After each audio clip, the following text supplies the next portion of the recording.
আমার মুরগিটা আজ ডিম পেড়েছে কিনা গিয়ে দেখে আসি। হ্যাঁ যাও, গিয়ে দেখে আসো। আজও বাজার করার টাকা নেই হাতে। ডিম দিয়ে ভাত খাওয়া ছাড়া আর কোনো উপায় নেই। বড় তো ভাবনিতে আমার বাবার বাড়ি থেকে কি দিয়েছে বলে। আজ বাবার বাড়ি থেকে মুরগিটা এনেছিলাম বলে তাও একবেলা শান্তিতে খেতে পারো। হয়েছে হয়েছে, আর কথা শুনিও না তো। যাও, গিয়ে ডিমটা নিয়ে এসো। যাচ্ছি। এখন সত্যিটাও বলা যাবে না, সব কথা সে নিজেই বলবে। আমি বলতে গেলেই যত দোষ। কি দেখেছে বাবা আমাকে এর কাছে বিয়ে দিয়েছিল। আমার কপালটাই খারাপ।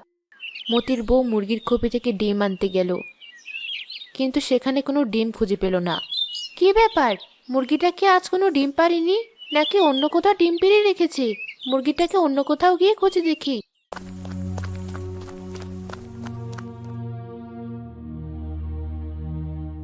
কি হলো? আমার বউ হঠাৎ চিৎকার দিল কেন এত জোরে? ডিম নিতে গিয়ে মুরগির ঠোকর খেলো নাকি? আমার মুরগি, আমার মুরগিটার এমন অবস্থা কিভাবে হতে দিলে উপরওয়ালা? কি হয়েছে তোমার? এভাবে চিৎকার দিলে কেন? ডিমটা ভেঙে ফেলেছো? একটা কাজও ঠিকমতো হয় না তোমাকে দিয়ে। তুমি একটু চুপ করবে? সামনে তাকিয়ে দেখো কি হয়েছে। এ কি? এটা আমাদের মুরগির রানী না? হ্যাঁ, শিয়াল এসে আমাদের মুরগিকে ধরে নিয়ে যেতে ধরেছিল। আমার চিৎকার শুনে রানীকে ফেলে রেখে চলে গেছে। কিন্তু রানী তো মরে গেছে, এখন কি হবে? কি আর হবে? আগে প্রতিদিন তাও একটা করে ডিম খেতে পারতাম, এখন সেটাও বাদ দিতে হবে। যাও, মুরগিটাকে নিয়ে এসে রাধা শুরু করো। ওটাকেই 2-3 দিন চলাতে হবে। তারপর দেখে অন্য কোনো উপায় খুঁজে বের করা যায় কিনা।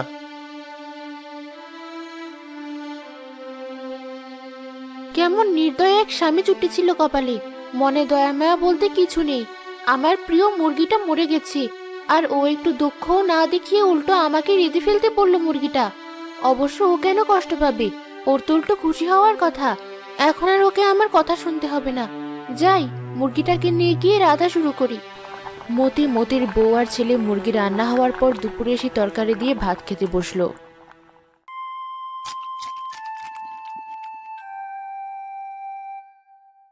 মা, তরকারিটা খুব মজা হয়েছে, কিন্তু তুমি মাংস কোথায় পেলে? আজ কতদিন পর মাংস দিয়ে ভাত খাচ্ছি আমরা। পাপা বুঝি আজ অনেক টাকা পেয়েছে, আর ওই টাকা দিয়ে মুরগি কিনে এনেছে। আজকে দিনটা অনেক ভালো মা। ভালো নাকি ছাই, আমাদের যে একটা ডিম পাড়া মুরগি ছিল ওটাই আজ রেঁধে ফেলেছি। তার মানে আমি এখন রানীর মাংস দিয়ে ভাত খাচ্ছি? তুমি এই কাজ কেন করলে মা? ওর ডিম দিয়ে ভাত খেয়ে তো আমরা ভালো ছিলাম, কিন্তু তুমি ওকেই মেরে ফেললে। আরে, তোর মা ইচ্ছা করে মারেনি তোর রানীকে। একটা শিয়াল এসে আমাদের রানীকে মেরে ফেলেছে। তাও ভাগ্যিস তোর মা সময় মতো দেখে ফেলেছে, নয়তো শিয়াল রানীকে খেয়ে ফেলতো। আর আজ রানীর মাংস দিয়েও ভাত খেতে পারতি না তুই। রানী, তুই আমাদের ক্ষমা করে দিস। সারা জীবন তুই আমাদের জন্য কষ্ট করে ডিম পেড়ে গেলি, শেষমেশ তোকে একটা শিয়ালের হাতে মরতে হলো। এখন উপায় না পেয়ে আমাদেরকে আবার তোরই মাংস খেতে হচ্ছে। আমার সত্যিই খুব খারাপ লাগছে। মুরগি তো এটা সেই কখনই মরে গেছে। তুই কার প্রতি দরদ দেখাচ্ছিস এত? আর বেঁচে থাকলেও তো ওই মুরগি বুঝতো না তোর কথা। যত সব ঢং। তুমি চুপ করো। তুমি কি বুঝবে পোষা প্রাণীর প্রতি ভালোবাসা? পারো তো শুধু বসে বসে নিজের পেট ভরতে। কৃতজ্ঞতা বলতে কিছু নেই। তা তোমাদের এত কৃতজ্ঞতা থাকলে রানীকে খাচ্ছ কেন? ওকে মাটিতে পুঁতে ফেললেই পারতে। তা কেন করব? রানীকে তো খাওয়ার জন্যই পেলেছি এতদিন। ওর ডিম খেয়েছি, এখন যদি ওকে না খায় ও কষ্ট পাবে, তাই খাচ্ছি। হ্যাঁ বাবা, রানী কত সুস্বাদু ছিল খেতে, আমরা ওকে খেয়ে এটাই বোঝাচ্ছি। তোদের বোঝ তোরা নিয়ে থাক, আমি ওসব পাগলামি চক্করে পড়বো না। আমি বাইরে গিয়ে দেখি মন্ডল সাহেবের বাড়িতে কোনো কাজ আছে কিনা। হ্যাঁ, যাও, বিদেয় হও এবার। মা, রানীর কলিজাটা দাও। এই নে, কলিজাটা তোর জন্যই রেখে দিয়েছিলাম। মতি মণ্ডল বাড়ি গেল কাজের উদ্দেশ্যে। মণ্ডল সাহেব তাকে মুরগির খুপি পরিষ্কার আর মুরগির খাবার দেওয়ার কাজ দিলেন।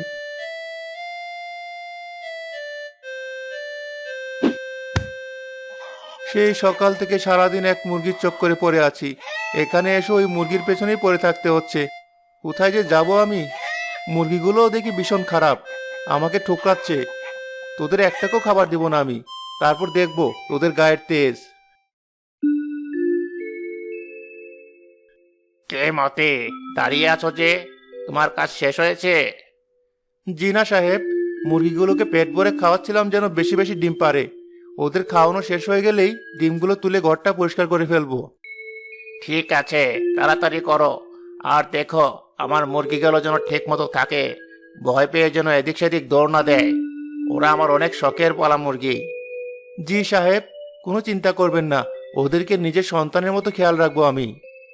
আচ্ছা, তাহলে তো ভালোই, আমি চললাম। জি, আপনি নিশ্চিন্ত থাকতে পারেন মন্ডল সাহেব। যাক, অবশেষে সাহেব চলে গেছে। বুঝলাম না, ইদানিং এই গ্রামের সবার মুরগিদের প্রতি ভালোবাসা উতলে পড়ছে নাকি। এখন আবার এগুলো সব বিষটা পরিষ্কার করতে হবে, কি এক যন্ত্রণা। রানী নেই বলে উঠোনটা কেমন খালি খালি লাগছে। কেন যে ওকে দিয়ে কটা বাচ্চা ফুটালাম না, তাহলে আর এখন আফসোস করা লাগতো না। অবশ্য নিজেকে দোষ দিয়ে কি লাভ, ওর ছোট একটা ডিম প্রতিদিন 3 ভাগ করে খেতাম আমরা। ডিম বাঁচলে তো বাচ্চা ফুটবো, কটা মুরগি কেনার সামর্থ্য তো হবে না। গাছেও যদি ডিম ধরা শুরু করতো, তাহলে হয়তো এই সংসারের অভাব একটু পূরণ হতো। সবগুলো ডিম প্রায় তোলা শেষ, শুধু আরেকটা ডিম তোলা বাকি আছে। মতি শেষ ডিমটা তুলতে গিয়ে দেখলো এই ডিম দেখতে অন্য সব ডিমের মতো না, অন্য রকম ডিম, তার উপর বিভিন্ন রকমের কারুকাজ করা। ব্যাপার কি, ডিমটাতে কেউ রং করেছে নাকি? এমন অদ্ভুত ডিম তো আগে কখনো দেখিনি। কিন্তু মুরগির ঘরে তো আমি ঢোকার পর কেউ আর ঢোকেনি, কে রং করে যাবে ডিমটাতে? তবে যাই হোক না কেন, ডিমটা কিন্তু দেখতে বেশ সুন্দর, আর আকারেও বেশ বড় সড়ো। এক কাজ করি, এটা লুকিয়ে চুপচাপ আমার বাড়িতে নিয়ে যাই, আমার বউ আর ছেলে দেখলে অনেক খুশি হবে। মা, কি করো? বাবাকে আসেনি এখনো? না, দেরি করছে যেহেতু তার মানে কাজে আছে, নয়তো চলে আসতো এতক্ষণে।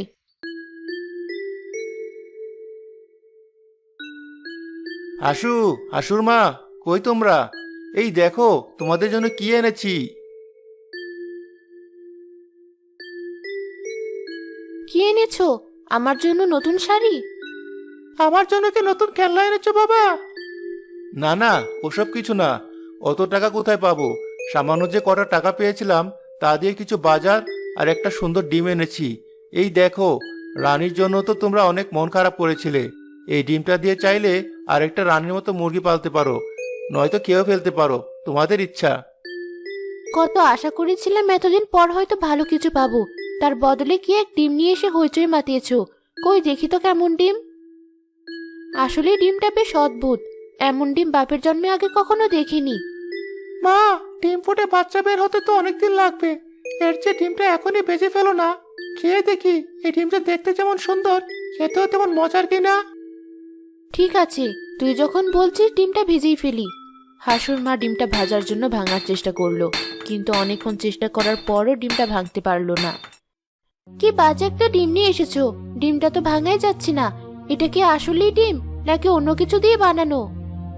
আমার তো মনে হয় বাবা টাকা দিয়ে নকল ডিম কিনে নিয়ে এসেছে, নয়তো মুরগির ডিম কি কখনো এত রঙিন আর বড় হয়? আরে তোমরা ভুল বুঝছো, টাকা দিয়ে কিনিনি আমি এই ডিম, যেখানে কাজ করছিলাম ওখান থেকে দিয়েছে। তোমাকে বোকা পেয়ে একটা নকল ডিম হাতে ধরিয়ে দিয়েছি। কি হবে এই অকাজের ডিম দিয়ে? ফেলে দিই এটা। শুধু শুধু এই ডিমের পিছে সময় নষ্ট করে কোনো লাভ হলো না। ভাগ্যিস ডিমটা বাচ্চা ফুটানোর জন্য দেইনি। আরে মা, করলে কি? কত সুন্দর ডিমটা এভাবে ঢিল মেরে ফেলে দিলে। ঘরে সাজিয়েও তো রাখতে পারতাম। ঘরে আসবাবপত্র কিছু নেই, আবার নাকি ডিম সাজিয়ে রাখার শখ। যা দেখ ডিমটা কোথায় গিয়ে পড়লো, আবার নিয়ে আয়। আচ্ছা মা, আমি গিয়ে খুঁজে দেখি। এই নাও, ডিম তো আর খাওয়া হলো না, বাকি বাজারগুলো নিয়ে রাধা শুরু করো।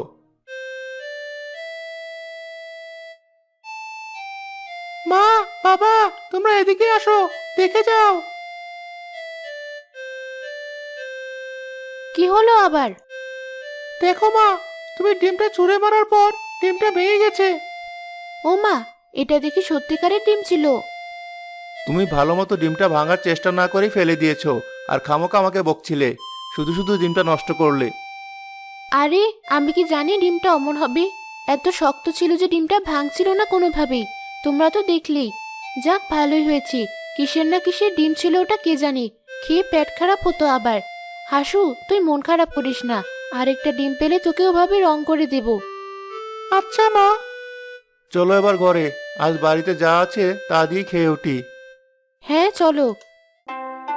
যেখানে সেই রঙিন ডিমটা ভেঙেছিল সেখানে দুদিন পর এক গাছ হলো, আর দেখতে দেখতে গাছটা অনেক বড় হয়ে উঠল। এই গাছটা এখানে কে লাগিয়েছিল? দেখতে না দেখতে বড় হয়ে উঠলো। তুই লাগিয়েছিলি হাসু? না তো বাবা, আমি তো কোনো গাছ লাগাইনি। কিন্তু এটা কি গাছ? পুরো গাছেই কেমন যেন একটা কাঁচা ডিমের গন্ধ। কি যে বলিস না, গাছ থেকে ডিমের গন্ধ আসবে কিভাবে? তবে এটা যে কি গাছ আমি নিজেও বলতে পারবো না, এমন গাছ আগে কখনো দেখিনি। কি হলো, তোমরা বাবা ছেলে গাছের সামনে দাঁড়িয়ে আছো কেন? এই গাছটা কোথা থেকে এসে কত বড় হয়ে গেল কিছুই টের পেলাম না আমরা। এটা যে কি গাছ সে সম্পর্কেও কোনো ধারণা নেই আমাদের। হবে কোনো জংলি গাছ হয়তো। গাছটা তো আর আমাদের কোনো ক্ষতি করছে না, থাকুক, কি সমস্যা? আর একটু বড় হলে কাঠ নয়তো খড়ি হিসেবে বিক্রি করে দেব, ভালোই লাভ হবে। এত বড় গাছ, অথচ গাছটাতে একটা ফুল ফলও ধরেনি। আচ্ছা, এই গাছের পাতা খেয়ে দেখি তো কেমন। পাতা কেন খেতে যাবি অচেনা গাছের? কিচ্ছু খাওয়া লাগবে না, চলেই গাছের সামনে থেকে। আচ্ছা মা, তোমার কি মনে হয় না এই গাছ থেকে ডিমের গন্ধ আসছে? গাছ থেকে ডিমের গন্ধ আসবে কিভাবে? তুমি একটু কাছে গিয়ে গন্ধ শুকে দেখো না মা, তাহলে টের পাবে। তাই তো, কেউ কি গাছের দিকে ডিম ছুঁড়ে মেরেছিল যে এমন গন্ধ গাছে? আমিও ভাবছিলাম কদিন যাবৎ বাড়িতে কাঁচা ডিমের গন্ধটা কোথা থেকে আসছে।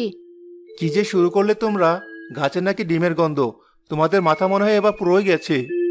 তুমিও সব বুঝবে না, সামান্য ভাত পোড়ার গন্ধ পাও না তুমি, আবার ডিমের গন্ধ পাবে? তোমার আনা রঙের ডিমটা তো আমি ঠিক এখানেই ভেঙেছিলাম, ওখান থেকেই গাছটা হয়নি তো। মা, এবার তুমিও বেশি বলে ফেললে। ডিম থেকে গাছ হবে কিভাবে? ডিম তো ডিমই। হয়েছে হয়েছে, আমাকে আর শেখাতে হবে না। ডিমটা দেখতে একটু অদ্ভুত ছিল, তাই বলছিলাম আর কি। তোদেরকেও আর খামোখাই গাছ নিয়ে গবেষণা করতে হবে না, বাড়ি চল। কদিন পর গাছটা আরো বড় হয়ে গেল। গাছে সেই ভেঙে যাওয়া ডিমটার মতো আরো অনেক রং বেরঙের ডিম ধরা শুরু করলো। দেখেছো, আমি যা বলেছিলাম তোমাদের ঠিক তাই হয়েছে। ওই রঙিন ডিমটা থেকেই ডিমের গাছটা হয়েছে, তাই এই গাছটা থেকে এমন ডিমের গন্ধ পাচ্ছিলাম আমি আর হাসু। হ্যাঁ হ্যাঁ, বুঝলাম। কিন্তু এবার এই ডিমের গাছ দিয়ে কি করব আমরা? আর ওই ডিমগুলোরই বা কি হবে? এত শক্ত শক্ত ডিম তো খাওয়াও যাবে না। যাবে যাবে, মা তো এর আগের বার ডিল দিয়ে ডিমটা ভেঙেছিল। এবার আমরা চেষ্টা করব অন্যভাবে ডিমটা ভাঙার, তারপর খেয়ে দেখবো কেমন লাগে। যদি ডিমগুলো খাওয়া যায় তাহলে তো আর আমাদের কোনো চিন্তা থাকবে না, নিজেরাও খেতে পারবো, আবার বিক্রিও করতে পারবো। বুদ্ধি তো ভালোই, কিন্তু ডিমটা খাওয়ার পর তোর যদি কোনো ক্ষতি হয়ে যায় তখন কি করব আমি? আচ্ছা হাসুর মা, তুমি চিন্তা করো না, আমি সবার আগে খাবো ডিমটা, তারপর যদি সব ঠিক থাকে তোমরাও খাবে। হ্যাঁ, এটা করাই যায়। যা হাসু, গাছ থেকে 3টা ডিম পেড়ে নিয়ে আয়, সাবধানে যাস। হাসু 3টা ডিম পেড়ে আনার পর সবাই মিলে অনেক কৌশলে ডিমগুলো ভাঙলো। তারপর হাসুর মা ডিমগুলো ভাজলো। ডিমের যে সুন্দর সুগন্ধ বের হয়েছে, না জানি খেতে কত মজার হবে। আমার তো আর তর্স হয়েছে না মা। তারা, তোর বাবা আগে ডিমটা খেয়ে দেখো, তারপর আমরা। আচ্ছা, আমি ডিমটা খেয়ে দেখছি, তোমরা আমার জন্য প্রার্থনা করো। বাবা, কেমন লাগছে ডিমটা? তুমি ঠিক আছো তো ডিমটা খাওয়ার পর? চুপ হয়ে গেলে কেন? মুখ বা পেট ব্যথা করছে নাকি? ডাক্তার ডেকে আনবো? না না, ডিম যে এত মজার হতে পারে আগে জানা ছিল না। এর স্বাদের কারণে স্তব্ধ হয়ে গিয়েছিলাম কিছুক্ষণের জন্য। খাও, তোমরাও ডিমটা খাওয়া শুরু করো এখন। 3জন মিলে গবাগপ করে ডিম দিয়ে ভাত খাওয়া শুরু করলো। অনেকদিন পর তৃপ্তি নিয়ে পেট ভরে ভাত খেলো তারা। এমন স্বাদের ডিম থালায় থাকলে আর কোনো তরকারিরই দরকার পড়বে না। উপরওয়ালা এতদিনে আমাদের দিকে মুখ তুলে তাকিয়েছেন, আর আমাদের ডিমের জন্য আফসোস করতে হবে না। এই মজার ডিমগুলো ভালো দামে বিক্রি করতে পারবো আমরা। গাছে যদি প্রতিদিন এতগুলো করে ডিম ধরে তাহলে কেউ আমাদের বড়লোক হওয়া থেকে আটকাতে পারবে না। সত্যি আমরা ডিম বিক্রি করে বড়লোক হতে পারবো? কেন পারবো না? আমাদের গাছের ডিম দেখতেও যেমন সুন্দর, খেতেও তেমনি মজার। ওগুলো বিক্রি করে তোর খেলনা, শাড়ি, ঘরের আসবাবপত্র সব কেনা যাবে। আর 2 বেলা ভাতের কথা চিন্তা করতে হবে না। আমার স্বপ্ন এতদিনে আসলেই পূরণ হবে তাহলে? আমাদের সবার স্বপ্নই পূরণ হবে। কাল থেকে আমি এই রঙিন ডিমগুলো বিক্রি করা শুরু করব। মতি আর হাসু কটা রঙিন ডিম ঝুড়িতে নিয়ে আর পাশে এক থালায় রঙিন ডিমের ভাজি নিয়ে বসে পড়ল।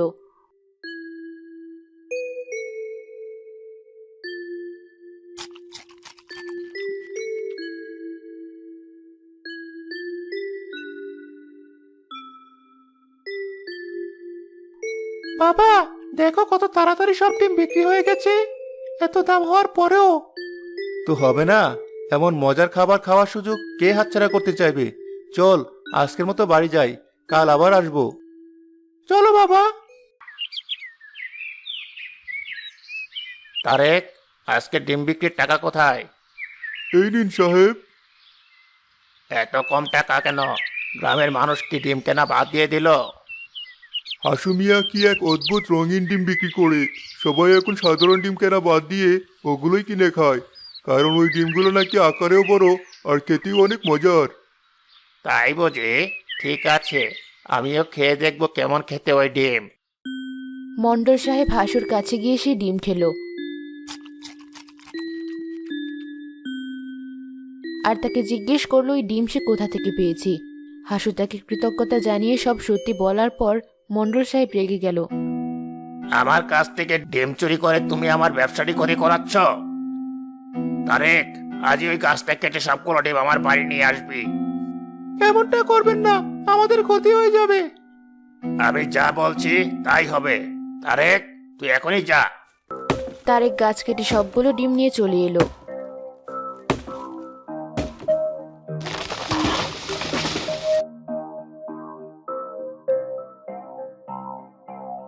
মণ্ডল সাহেবরা লোভে পড়ে সব ডিম একসাথে খেয়ে ফেলার পর তাদের গায়ের রঙও ডিমের মতো রঙিন হয়ে গেল, যা কোনোভাবেই ঠিক হচ্ছিল না। তোমার চুরির শাস্তি আমাদেরকে পেতে হলো, আর মণ্ডল সাহেব তার খারাপ আচরণের শাস্তি পাচ্ছে। এখন গ্রামের কাউকে আর মুখ দেখাতে পারি না আমি। মা দেখো, আমাদের আগে ডিম গাছের মতো আরেকটা গাছ। তাই তো, চলো হাসুর মা, আমরা এই ডিম গাছটা নিয়ে দূরে অন্য কোনো গ্রামে চলে যাই, যেখানে কেউ আমাদের চিনবে না। ঠিক আছে, চলো।